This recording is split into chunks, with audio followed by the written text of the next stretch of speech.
broadcast is now starting. All attendees are in listen-only mode. Hello everybody, this is Vic Turner with Sage. Thanks for joining us today. I'm going to give just a few more minutes you've got a couple of more minutes here before the top of the hour, give folks a chance to join and then we'll get started.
Okay everybody, it's the top of the hour. I think we'll get started.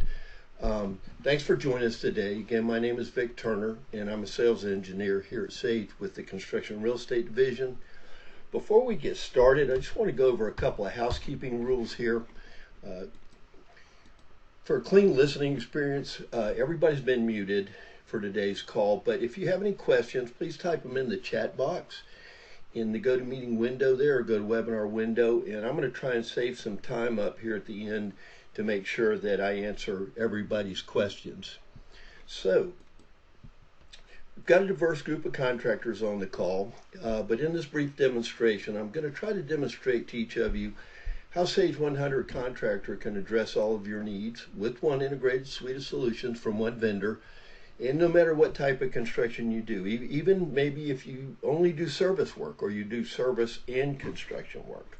So, but I'm going to start out by just asking you a couple of questions. First, let me get my slides here to progress, bear with me. Okay. So, I'll start out by asking a couple of questions. First of all, can you print current and accurate job cost reports on demand? And when I say on demand, without rekeying data from Excel spreadsheets or other accounting journals, do you have the capabilities to capture project management information in the field, say daily field reports, or capturing labor, potential change orders, or taking pictures, or downloading documents from the back office that you might need on a job site onto mobile devices? Do you have an integrated, or do you have the ability to to generate quotes out of your system and estimates, and then have those quotes integrate with the system in a manner where they automatically create a proposal, job budget, purchase orders, subcontract agreements, maybe schedule of values if you do that type of billing, or if you're a service contractor, have the proposal generate a work order without rekeying the data, so forth. If you are a service contractor and or you also do service work, can you dispatch service work orders to the field on mobile devices where the technicians can complete them for labor, materials, and have the customer sign off on them so that they can be billed? If you own heavy equipment, I think we've got a couple of heavy equipment contractors on the call today. Can you track maintenance on that equipment and charge the equipment to the job based on usage, and do that from the field as well, maybe through a daily field report along with your payroll hours, your equipment usage hours? Will your equipment automatically generate reports for things like payroll, customer construction specific reports for payroll? For example, if you do prevailing wage jobs, Davis-Bacon type jobs, or workers' comp, does it handle the state reciprocity for unemployment if you work in multiple states? Will it do unions as a byproduct? All of that is just a byproduct of running the payroll. Or are you having to rekey this data, if you're capturing it all, rekey it into Excel spreadsheets?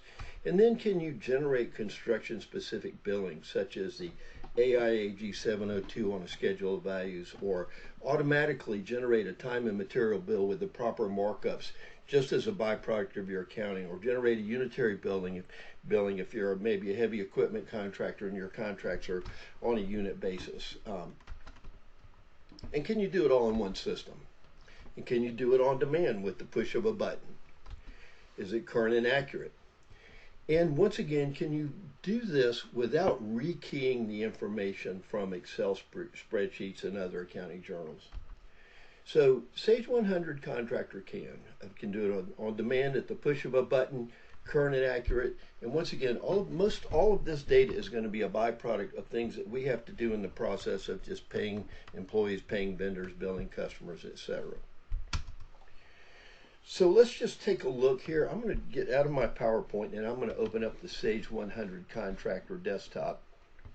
So what a user sees when they log, so this is the Sage 100 Contractor desktop, and what a user sees when they log in is going to be dependent upon their security. So if I'm a project manager, I won't see payroll information, for example. Or if I'm accounts payable, I'll only see accounts payable, or whatever my security privileges allow me to do. Users can navigate through the system in a couple of ways. Number one, they can just click on the various modules here at the top. They can use the menu down the side here. And we have another way, because we work with contractors in all 16 divisions of the industry, not everyone is going to use our software in the same way, or use maybe even all the same menu items. So we give you the ability to create your own custom workflows.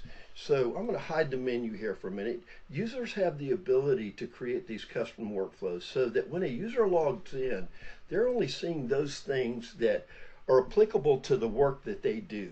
They're not having to wait around through a bunch of menus to decide. So this makes it easy to operate, easy to train, and so forth. And once again, these are customized for your own implementation and the way that you use the software for your company. So I'm going to expose the menu again because I may use it during the course of this presentation. We're going to start out by taking a look at job costs. Now, once again, we have a lot of different types of contractors on the call, and I'm going to do my very best to address the needs of everybody here, so bear with me. We're going to start out by taking a look at a job, because the job is the center of this system. And one of my favorite views, well, I'm getting ahead of myself here. I want to digress for a second. There's one more thing that I want to mention about the user interface when you log in. Another thing that a user may see when they log in is a dashboard. So a dashboard, once again, it's optional. Users may not have the security to see a dashboard, or if they have the security to see a dashboard, what they see is going to be limited to what their security allows them to see. So if this were a project manager, I would expect that person would only be seeing their jobs, maybe job related information only for their jobs. I'm a supervisor, so I've got full privileges to everything. And this is the dashboard that I built out for myself. These are all drilled down. We'll get into that in just a minute. All the reports in Sage 100 Contractor, you can drill down to detail. I want to point out a very important feature of Sage 100 Contractor, and that's my alert. So it's the things that you don't know that are going to hurt you. Things like vendor certificates of insurance that are going to expire, or potential change orders that have been sitting out there unapproved for a certain period of time. These are all alerts that I've chosen. These are things that I've decided I need to know about. And when I set up these alerts, I've set them up not only to go to my dashboard, but to trigger emails with supporting information to the appropriate individual. So in the case of the unapproved change orders, my project managers who have unapproved change orders on their jobs that are over 30 days old will get an email, and the system just does that automatically. Whether you're in it or not, it just sits out there 24/7. So this is a feature that you can set up any date, or virtually any date or amount driven field can be set up to trigger an alert. So for a service contractor, maybe it might be unbilled work orders, that sort of thing. So I'm going to close that down, and then we're going to get into the jobs here. So one of my favorite views as a project manager, we give you one place where you can go and see everything relative to a job. So here I've chosen a job, 210, and in this view I can see everything that I need to know about this job. I can see change orders, field reports, and we're going to come back to change orders here in a minute, but I can actually build out and start a change order here in the system, and I can do that from the field. And this change order has got all of the details that it needs, so that when I finish out and complete this, this is going to actually become an approved change order. It's going to update my schedule of values, my contract, my everything. It's my budget, my contract. If a subcontractor is involved, it's going to generate a change order for him. So my estimate, my contract, my billing documents, and my commitments are all kept in line, and they're updated from this one source when I say this is an approved change order. And this is just an example of one of the forms with a change order that, and you would have your logo and letterhead, and all these forms are customizable. So I'm just going to back out a screen at a time. But I just drilled down. I saw something I needed to know.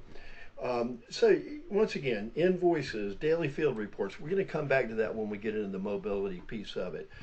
Progress billing. So this is an example of one of those construction specific functions that you might be doing in Excel. Here we have a schedule of values for this very same job we were looking at, and all I have to do to complete this is just to come in and put in my percentages of completion, or I can put in my dollar amounts, either one, and then I can tell the system to calculate it, and it does all the calculations, and then I can save that, and then I can print that on the AIA forms, or I can customize these forms as a variation of the AIA. Maybe your customer has a certain format that they would like to for you to use. You can customize the cover sheet and so forth for them. So here's an example. All I did was come in and put in the percentages, and in a minute you're going to see how when I created the estimate for this job, it automatically built out this schedule of values for my billing document here. So I'm just backing out. I'm going to come over here to this menu on the left hand side, and we could go further down: punch list, purchase orders, anything relative to this job I can see as a project manager. But I want to look at a typical job cost report. So this is a report that I see customers using frequently, and we'll look at some more. So this is a job status report. Here we see on this report, we see the original contract, we see approved change orders, we see the budget including revised budget including approved change orders. If I go to the bottom here, I get a recap. And as I'm looking through this, if I look at something that doesn't look right, all I have to do is drill down to get more information. So I don't have to get out and run another report. So I'll just double click on this. And this might be a whole list of invoices that make up that amount. It just so happens this is just one, Barth Electric. I still want more information because I don't recall approving this invoice here. So as I drill down, I get more and more information till finally I get to the actual input screen This is the accounts payable entry screen where that invoice was applied against the subcontract. And I'm going to show you, this is a link. So I clicked on the paperclip. If I click on this link, I'm actually going to see an image of that invoice. This is our Sage Paperless. So if you have our Sage Paperless application, Sage Paperless is going to open up the vault and check your security and determine what documents you have privileges to see, and it's going to display only those documents related to this one transaction. So I had a question about that expense. I kept drilling down to finally I see the invoice, the lien waiver. I might see the subcontract agreement also. This same document would be attached to the vendor record. It would be attached to the GL account record that it was applied to.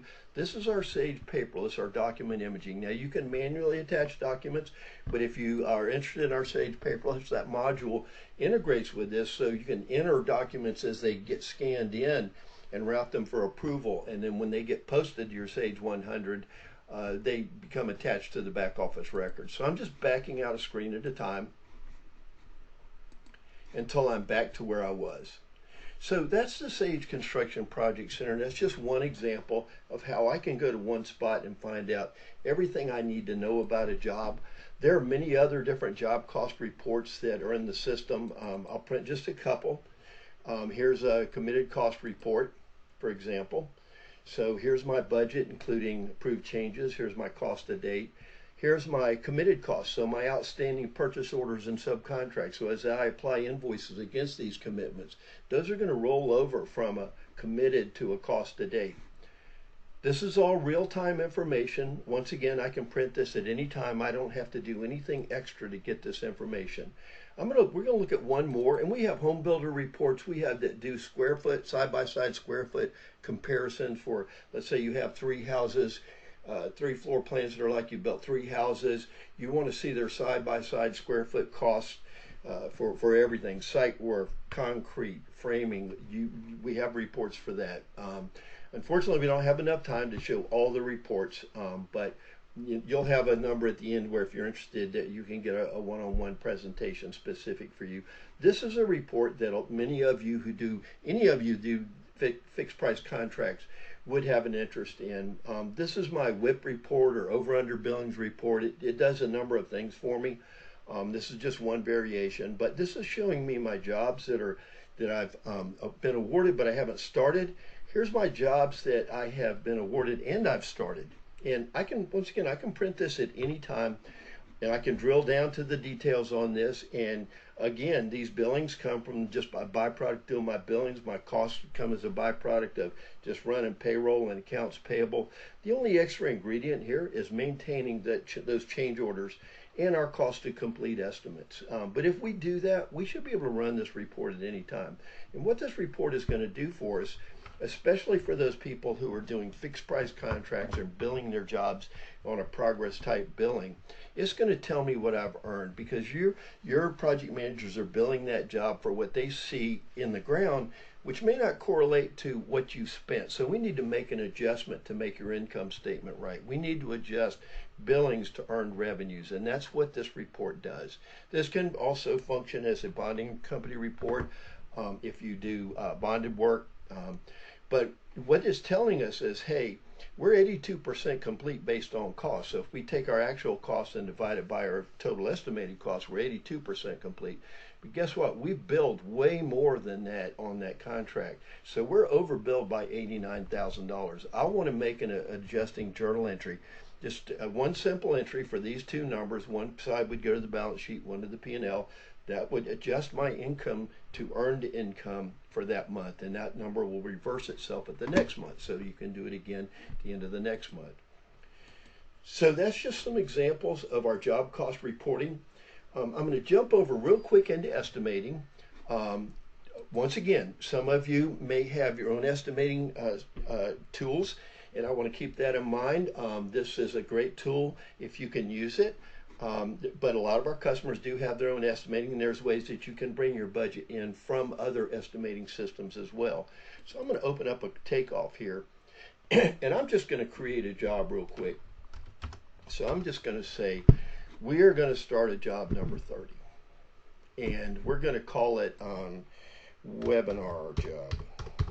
What do you call it? Web job. And today's date, 6-19. And we'll just give it a short name. Short name just for doing quick lookups, or if you wanted to look at things alternately, maybe the job is Turner Residence, and maybe the short name is Lot 144 Woodridge Estates, for example. Those are ways that you can use this. So this is where I set up a job record. We're doing an estimate, so we're not sure if this is going to become a contract or not. So all I really want to do is establish a job number and a job name, and we can even give it a bid status if we want.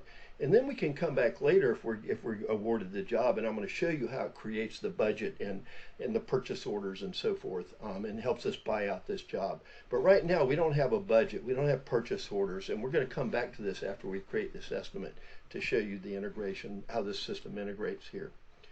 So I've got this job, and I can start bringing in assemblies. So an assembly, for an example, would be a wall or a window. So let's say, for example, I wanted to do, I had an assembly that I wanted for aluminum doors. So we know for each aluminum door that it requires this component of labor and materials for each door. So all I have to do is just quantify the number of doors here and calculate it, and it's going to calculate all of the labor and materials and so forth. But I'm going to digress for a second. I'm going to delete these, and I'm going to show you a way if you do similar jobs. So we could continue to pull these in and build them out and so forth, and we could generate a proposal, and we could send out requests for pricing. I'm going to take a shortcut here, and this works very well for some of our residential builders or anybody that does repetitive type jobs or is doing a job that was similar to one in the past.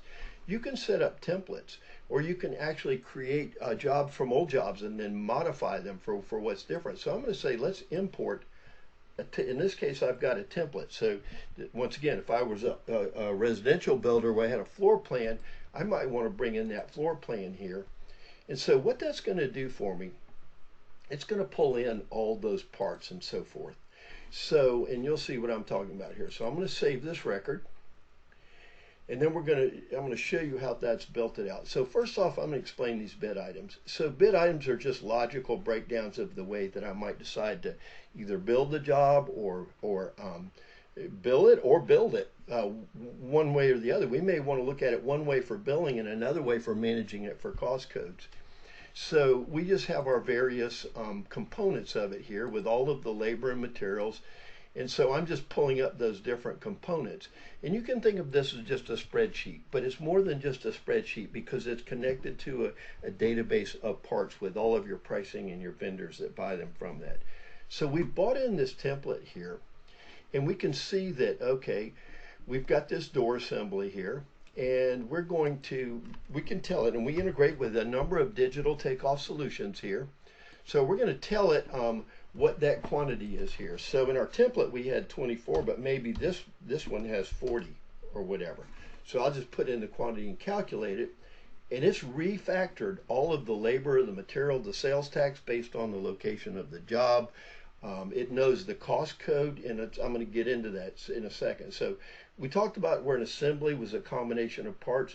These are just individual parts like you may have in your Excel spreadsheet. And if you do have parts in your Excel spreadsheet, you can bring these in. There's a tool to import these. So I'm just going to open up a part record here real quickly. So this is a part record in the Sage 100 Contractor. And this part record is more than just an estimating database item. First of all, from an estimate standpoint, it's going to tell us the cost code that it may belong to when we create a budget out of this takeoff. And that might be overridden by the assembly it's in. So if this was a 2x4, maybe by default the cost code would be maybe cost code 6000 or 6100. But if we're using it to frame a door, then we want it to take on the cost code of the assembly, the metal doors and frames. Same with a 2x4 used for forming. It might be in the concrete cost code if it's part of a concrete assembly. It might be in a framing assembly if it's part of framing, etc.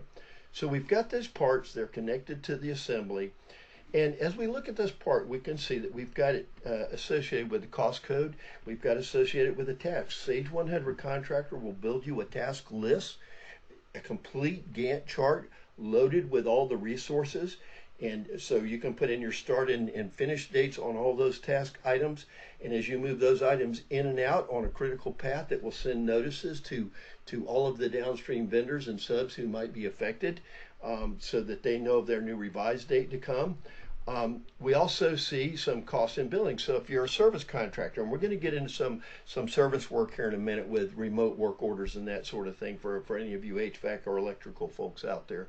So this is if we sell this part as part of a work order, or we sell it over the counter, whatever, this is our default cost and this is our markup. And we can do customer specific markups as well. If it's an inventory item, what inventory, where is that located? What warehouse, what bin, or maybe what truck? If it's a air conditioner for an HVAC contractor, we could set this up as a service equipment item with its warranty. And now the system alerts can tell us when warranty items are becoming due. If we look at the bottom here though, we can see now these are the vendors that I normally buy this from. And if your vendors will send you pricing on Excel spreadsheets, you can do a one-time mapping of their spreadsheet to the part record, and then from that day on, every time that vendor sends you a pricing spreadsheet, if the format hadn't changed, you just save that spreadsheet on your desktop, you browse to it with our tool, and you say update it, and it updates all of the parts for that vendor. There's other ways that you can maintain the database here as well. But these are the vendors that I normally buy it from, and this is the pricing that we've gotten from them. It will also keep a complete purchase history of every time we buy this part for forever, from the time we set up this part record on. And it'll tell us how many items we might have in inventory. So I just want to back out. So I've done this takeoff here. So I'm going to save this. So now we can do an estimate. We can actually send out a proposal. So we can actually come out and we can say create a proposal, and you can create one on your logo and letterhead to the format that you wish. Send out a proposal. I'll print a real quick recap of the estimate here. So this is what an estimate might look like. And so then what I can do now is I can say, okay, we're awarded the contract. I need to create a budget so I can start managing this job for labor and materials, and accounts payable and job cost reports and all those things. So I can come out here and I can say, export my budget, and it's going to create the budget for that job. That didn't exist. This job didn't exist 10 minutes ago, so we're going to come back and take a look at that. I can say create, already talked about creating a proposal, purchase orders, and subcontract agreements. So now you would have your templates out there for your different scopes of work for your subs and your vendors, but I'm getting ahead of myself here. Before I do this, I want to buy out this job before I create all the purchase orders and so forth. So you notice there's a column here for vendor. So what I'm going to do, even before I create my job budget, is I'll come up and I'll say update my takeoff and tell me who the lowest price vendor is for each of the items here. And based on the latest pricing, it's going to tell me who the lowest price vendor is. Now, then I'll make some decisions. I wouldn't buy maybe part of my package here from Anderson, part of it Brooks, and part from Sanders, but at least it gives me the ability to make some decisions. You know, maybe I want to buy these from Sanders, but I do want to buy the door itself because it's rather expensive from Brooks, and so I'll save that. And so now I can tell it to create my purchase orders and subcontract agreements. So now it's going to go out and it's going to generate all of my commitments here.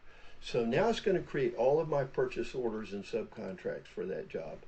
And so now I'm going to say continue. So what I've done in the last 5 or 8 minutes is I've taken a job that didn't exist and created a complete export, a complete takeoff and a budget and so forth for that. So if we look at that job now, this job 30 here, we're going to see that, hey, it's got a budget.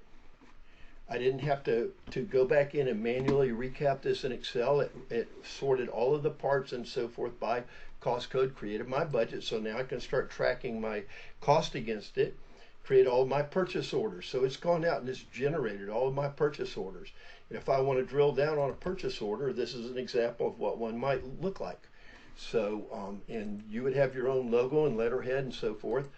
This is just an example of leveraging the power of a truly integrated system to do all of these things that you're now probably doing manually or in separate operations here. We've created this job, like I said, in 8 or 10 minutes here. So I'm gonna change gears here for a second. I want to make sure that we address the needs of some of our folks out there that maybe do smaller jobs, or they're service contractors, or whatever. So I'm going to open up our, so we have in the back office, we have our Sage Service Management where we can create work orders and so forth. But I'm going to also show you how that interacts with the field. So I'm going to switch over here to the web, and we're going to open up our Sage Service Operations. So this is a view of our Sage Service Operations. So in this view, I can see all of my employees, and I can set up various crews. So again, whether you're a service contractor or whether you're a remodeling contractor, it makes no difference. You can set up various teams here with team members. So if different people are responsible for dispatching different groups, and I can just drag and drop these work orders as I create them out onto my dispatch board and assign them to people in the field. And then those people can log in, and we're going to see that in a minute, on their mobile devices and complete them out. Another thing about this is I can also dispatch subcontractors. So I can generate, assign a work order and generate those to them. And I also I can look out 2 weeks, a month ahead of time. This helps me to determine, okay, where are my employees? What are they doing? Am I over allocated? Who's available? And especially helpful if you have people who have dual roles, like you're an HVAC where you have service and new construction, and you may have a mechanic that works as a technician and as a mechanic on new construction. So there's another view. So let's just say you're not interested in work orders. You do a lot of small jobs. Here I can look up my jobs, and I can pull up the cost codes, and I can dispatch my jobs out, job assignments right here on the same dispatch board. So I've got work orders sitting out here. Maybe I wanted this person to do rough framing. So this is a great tool for dispatching resources, whether you're doing service work, small jobs, or whatever. I can see all of my resources, where they're at, and how I have them scheduled. Now, what happens to the people in the field? So people in the field would log in on their mobile devices. So here's an example of what it may look like for a technician, service technician, we'll look at that first, in the field here, who is doing a work order. So I can pull up my work order assignments on my phone.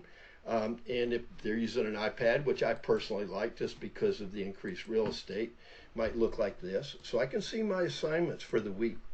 And so I'm going to open up this work order here. And now, as the technician, I can see everything I need to do my job here. I don't have to call back to the office. So for example, if I want to see what we've done for this customer before, all past work that we've done for this customer, I want to see, maybe they got multiple locations. I want to drill down on a specific location. I can see the equipment that we've installed at that location. I can see what we've done. I can generate quotes for this customer and see any outstanding quotes. So maybe while I'm on the job, I see something else that needs to be done. We have a forms tool where if you have some sort of custom form that you like for your people to fill out in the field, that can become attached as well. Service contracts for maintenance agreements, we can set up those as well. If you're an HVAC doing refrigerant tracking, we can do the refrigerant tracking as well. But I'm going to come back over here to the work order. So I was in my work order, had some questions about what we've done here. And so now I've got my assignment, and there's a couple of ways that I can handle this, or that you can set it up. You can do start, stop, like punch operations, and you can have multiple levels. You could have like travel start, lunch start, travel start, travel stop, lunch start, break. And you can assign payment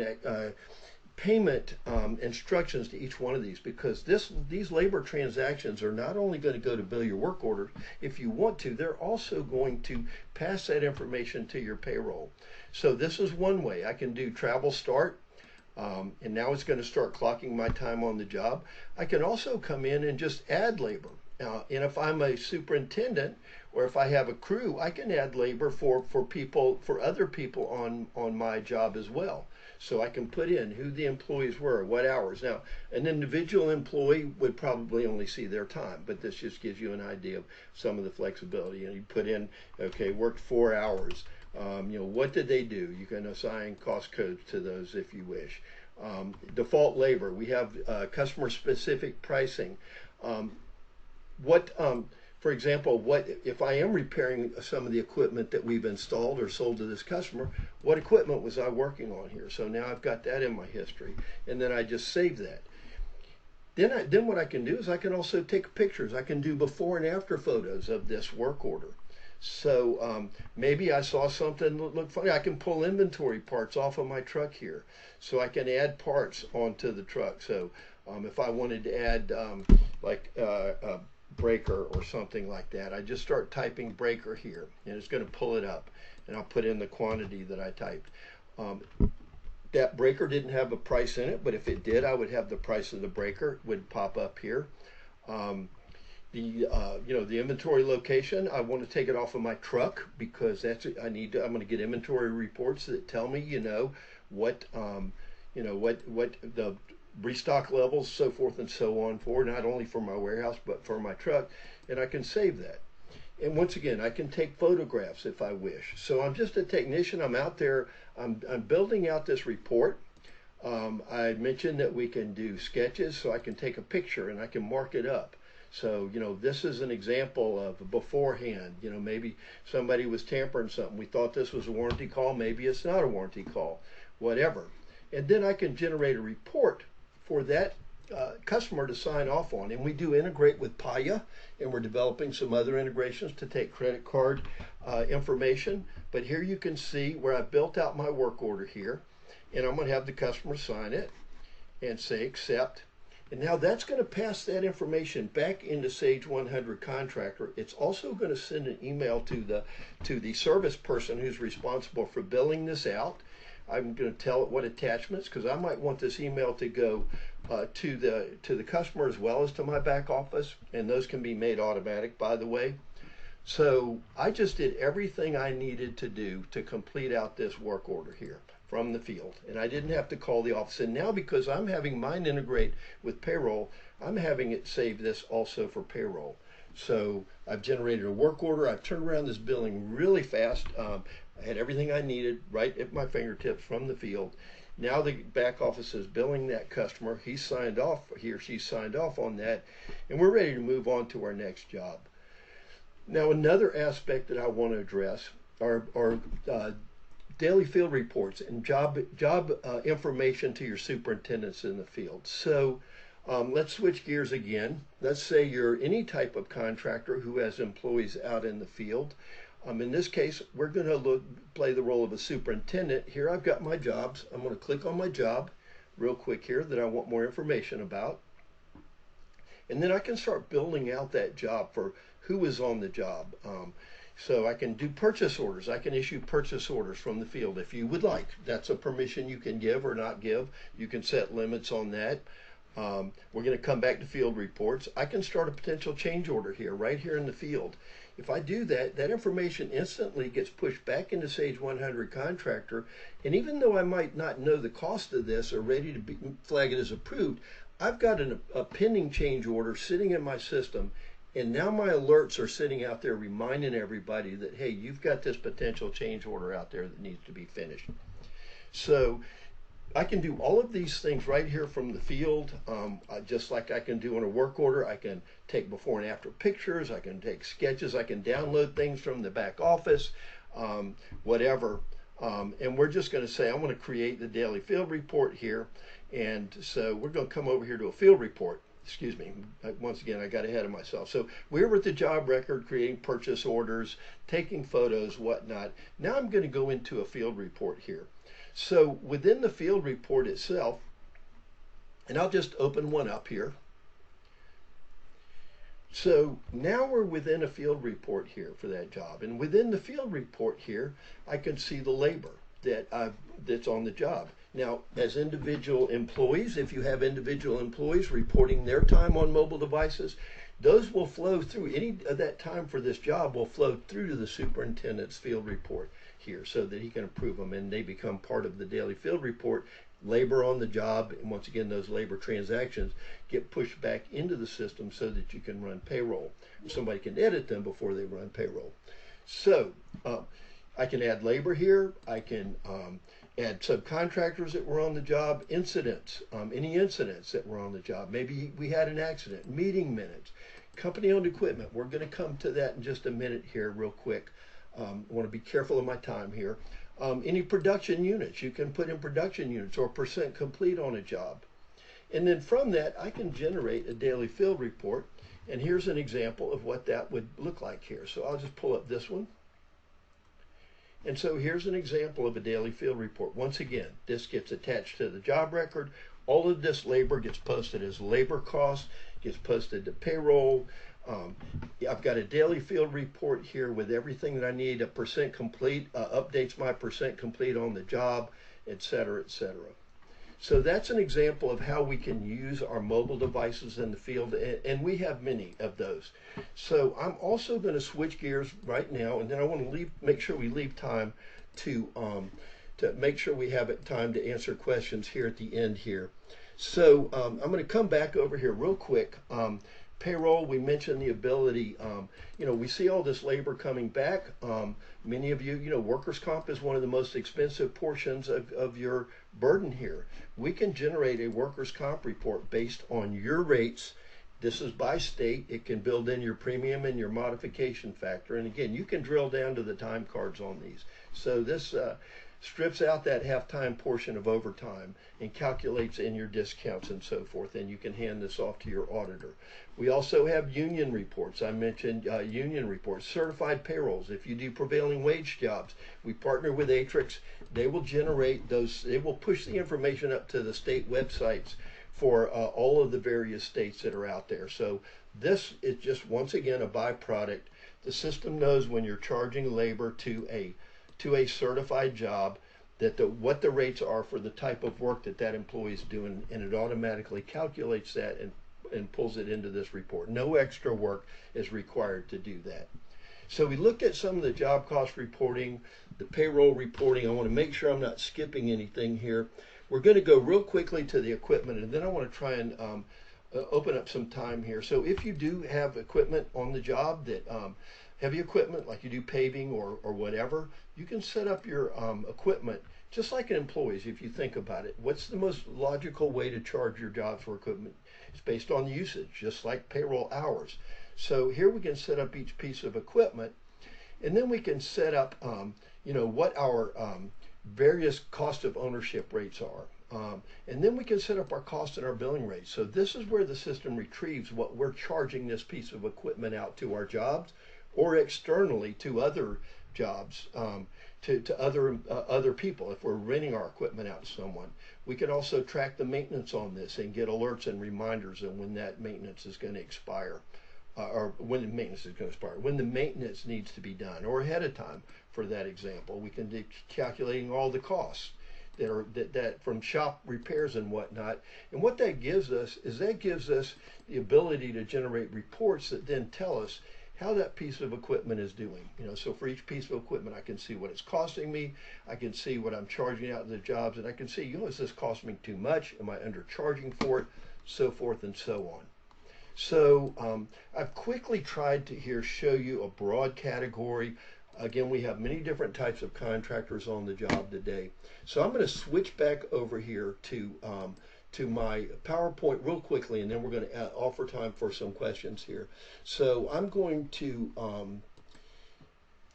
so this was where we left off here. So once again, we titled this 7 reasons why you should switch Stage 100 Contractor. Quite honestly, there's a lot of reasons why.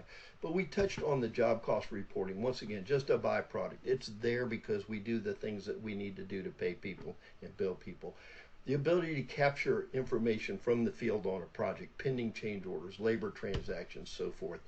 How we can take an estimate, and from that estimate create everything we need to manage that job, from a budget to commitments to a schedule, so forth and so on.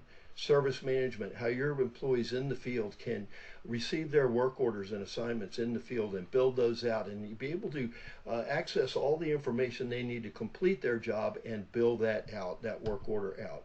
and we took a look at the equipment management, and then we talked about some of the nuances of the construction specific payroll and some of the billings. For example, I show you time and material billing, but those can be automated where we can set up rate tables, so forth and so on. So in the end, I guess the way I would like to leave everybody with this is that at Sage, we feel like you should be able to produce accurate and current mission critical job cost reports on demand, and this should be with little or no additional input. These reports should simply be a byproduct of your normal day-to-day accounting activities such as paying employees, material suppliers, subcontractors, and also billing your customers. So by capturing the data at source, there should be no need to handle the same data again. So we're not spending the time and we're not making errors. We're getting it on demand and it's accurate.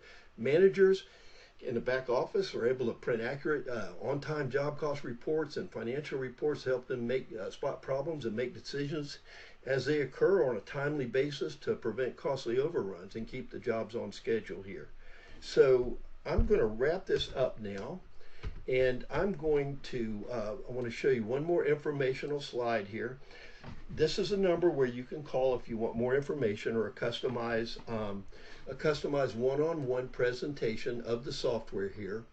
And so I'm going to just go ahead and open up this chat box here to see if anybody had typed in any questions here. And I can see that we have a few. If you don't, you might want to go ahead, if you can see that chat box there, and type them in. One of the questions is can we convert our current data? So we have a lot of folks coming from Sage 50 and QuickBooks to this product. Many times we can bring over the vendors. We distribute our software through an independent partner channel. These are professionals that are located around the United States. We connect you with one of those. They come out and do a needs analysis. And if you decide to move forward, they'll put together a complete implementation plan that will help guide you through the implementation of the software. Some of the data can be imported because we capture so much more data in Sage 100 than you capture in QuickBooks and Sage 50. Historical data, typically you would bring as balance forwards on your active jobs, and you would leave your old system in place until those jobs washed out. But that's a discussion that you can have at the time if you get to that point. A lot of that data can be imported. Okay, so how is it priced?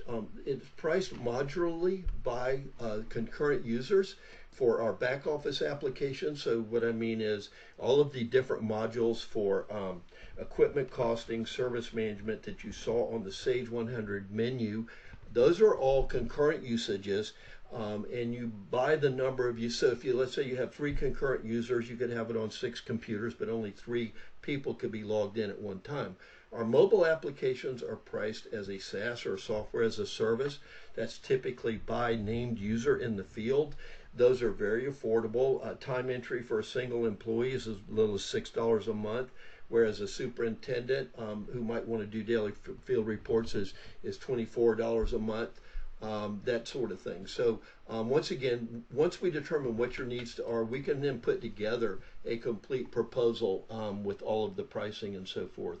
We've got time for one other quick question here, and then we're going to have to wrap it up, I'm afraid. Is there a Canada version?